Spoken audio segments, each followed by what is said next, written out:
Kasus mantan Kasat Reskrim Polres Metro Jakarta Selatan, AKBP Bintoro, yang diduga terlibat menerima uang suap dari pelaku pembunuhan dan persetubuhan terhadap gadis remaja 16 tahun, kini menjadi sorotan publik. Pemberian uang suap oleh pelaku terhadap Bintoro itu diduga untuk menghentikan penyidikan kasus pembunuhan remaja yang terlibat dalam prostitusi.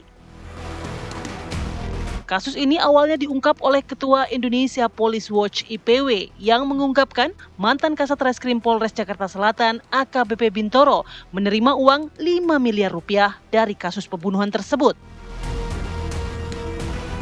Kasus sendiri bermula pada April 2024 ketika seorang remaja putri berusia 16 tahun, FA, tewas setelah dicekoki narkoba dan dilecehkan sejumlah pria di sebuah hotel di kawasan Senopati, Kebayoran Baru, Jakarta Selatan.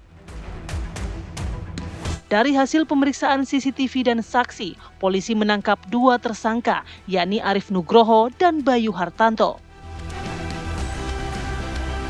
Pelaku utama Arif Nugroho alias Sebastian, 48 tahun, ternyata tega mencekoki korban dengan obat jenis Inex dan juga minuman yang di dalamnya dicampur sabu. Namun dalam penyidikannya, penanganan kasus pembunuhan yang dipegang Kasat Reskrim Polres Jaksel saat itu AKBP Bintoro mandek selama 5 bulan.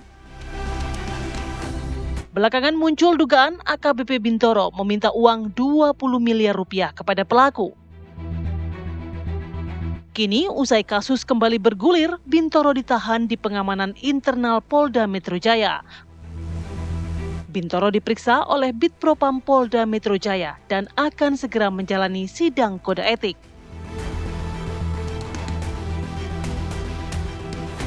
Tim TV One mengabarkan.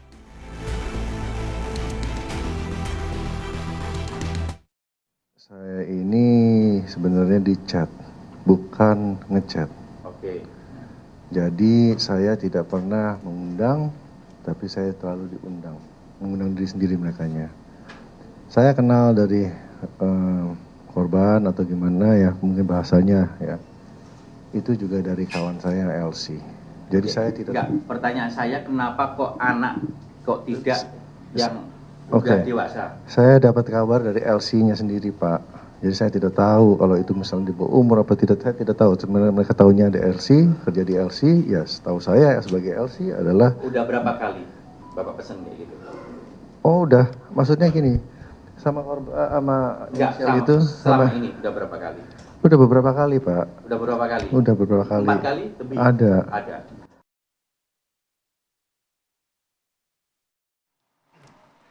Ya pemirsa dan juga Putri, tadi kita sudah melihat paket pengantar untuk dialog kita pada pagi hari ini di segmen ini. Bagaimana sebuah kasus yang berawal dari pemerkosaan, kemudian pembunuhan, dan bermuara pada penyuapan begitu. Dan sejauh ini juga Propam Polda Metro Jaya masih terus melakukan penyelidikan. Sebenarnya ini kasus ini penyuapan atau pemerasan, begitu. Jadi semua pihak masih dipanggil, masih dilakukan penyelidikan, begitu. Iya betul sekali, karena memang tersangka ini berdalih ya menggugat bahwa ini adalah pemerasan. Kita akan bahas di pagi hari ini bersama sejumlah narasumber yang sudah hadir di studio.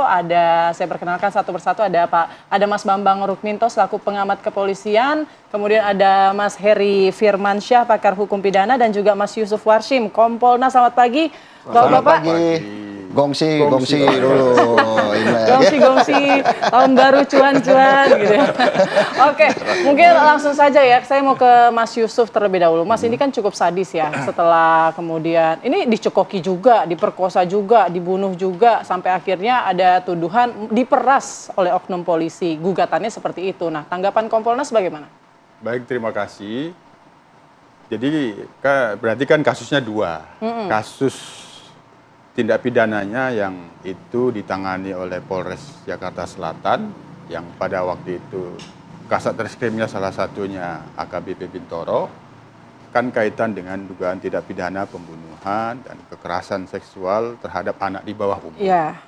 Proses itu dalam pantauan kita berjalan dan informasi sementara sudah pelimpahan di Jaksa Penuntut Umum P21.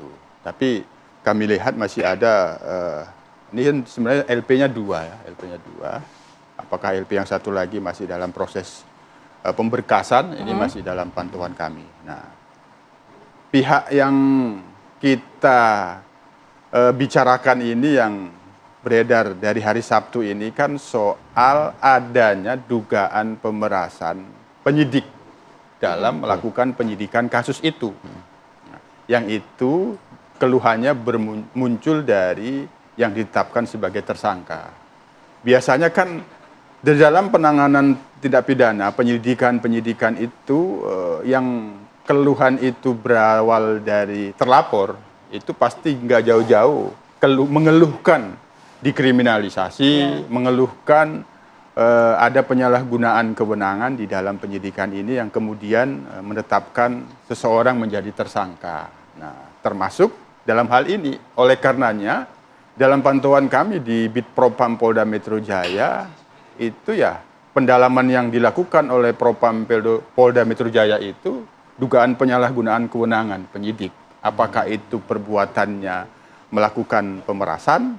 Tapi informasi-informasi yang kita lihat ini sementara kita juga bisa menilai ini penyuapan. Nah, kalau penyuapan berarti kan ada kedua belah pihak. Tapi sementara ini dalam pantauan kami apa yang dilakukan oleh Bitpropam ini sudah sangat responsif. Ada isu dugaan pemerasan langsung direspon, 4 personil oknum ini langsung ditempatkan ke penempatan khusus. Kalau sudah dipatsuskan itu tidak main-main. Ada sesuatu yang diduga perlu dilakukan pemeriksaan. Itu sudah tidak main-main kalau sudah ditempatkan ke tempat khusus. Artinya sudah responsif. Yang kedua, sejauh yang kami dapatkan informasi sampai saat ini soal narasi adanya dugaan pemerasan 20M itu masih memerlukan klarifikasi dari lawyernya dan termasuk juga kuncinya tentu dari orang tua tersangka ini. Apakah memang benar ada? Yang kedua, ada fakta upaya hukum perdata. Tentu itu berbeda lagi. Nah, apakah nanti akan menimbulkan bukti-bukti bahwa memang ada pemerasan? Tapi perdatanya ini apa dulu? Biasanya kan perdata ada yang dirugikan, menggugat agar kerugian itu dikembalikan.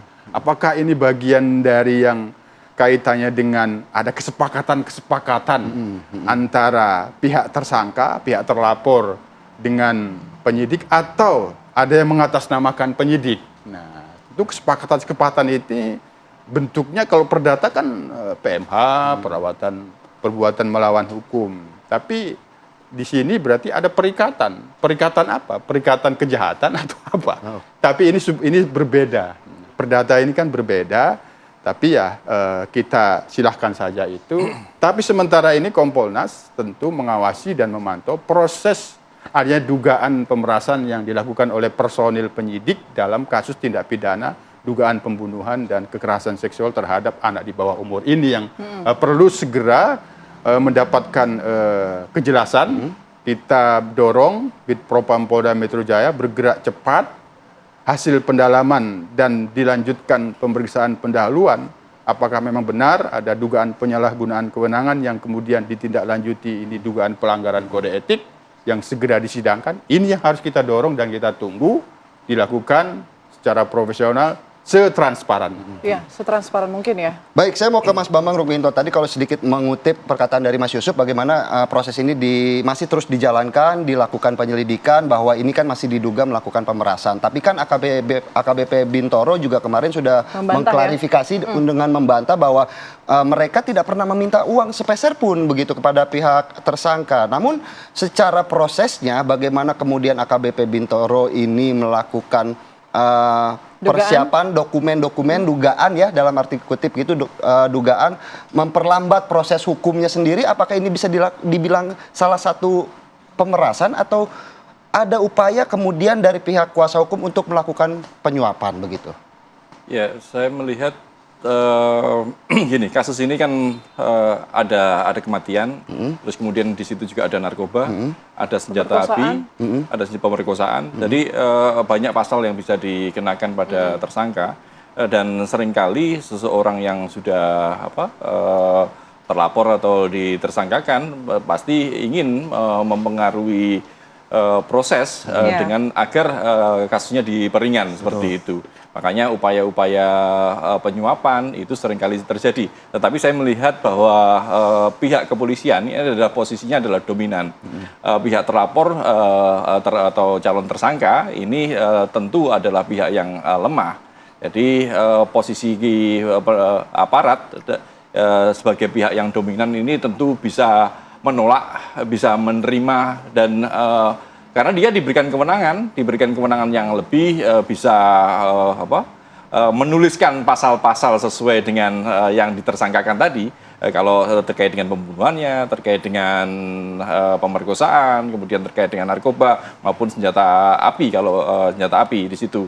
Kalau pasal-pasal ini semua dikumpulkan untuk ditersangkakan disangkakan pada tersangka ini, tentu hukumannya akan semakin berat. Agar ringan tentu ada upaya-upaya itu tentu dilakukan seperti itu. Makanya terkait dengan suap atau pemerasan ini memang sama-sama sebenarnya adalah delik korupsi ya.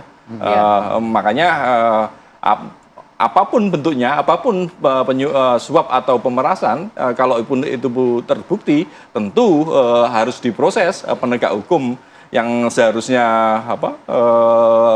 konsisten, harus tegas, dan tidak bisa mempermainkan hukum dengan mengubah pasal-pasal ini. Ya harus didorong untuk diproses dengan pasal-pasal tersebut seperti itu. Dengan banyaknya delik hukum yang disangkakan ini, artinya kan hukuman akan semakin berat. Jadi Anda menduga bahwa memang ada upaya untuk memberhentikan kasus ini dari pihak tersangka? Kalau memberhentikan sepertinya tidak, tapi untuk memperingan ya. Tidak. Jadi kalau kita melihat pasal yang disangkakan hanya pembunuhan saja, mana kasus narkobanya, pemerkosaannya, seperti itu. Saya tidak mencermati seberapa jauh pasal-pasal yang tersangkakan, tapi kalau melihat informasi yang ada di media, itulah yang artinya untuk mengurangi hukuman bagi tersangka. Tapi kalau memperingan hukuman, harusnya dia ketika P21 masuk dilimpahkan ke kejaksaan, harusnya dia melalui itu dulu. Tapi kan ini tampaknya mereka mungkin berekspektasi ini tidak lanjut. Ketika berkas P21 lalu kemudian muncullah gugatan perdata tersebut. Jadi memang ada dugaan ini ingin menghentikan kasus tersebut. Secara total begitu kita ya. tanyakan ya ke Mas Heri yang akan menjawab bagaimana analisanya terkait gugatan perdata yang sudah dilayangkan ini. Sesaat lagi pemirsa, tetap bersama kami.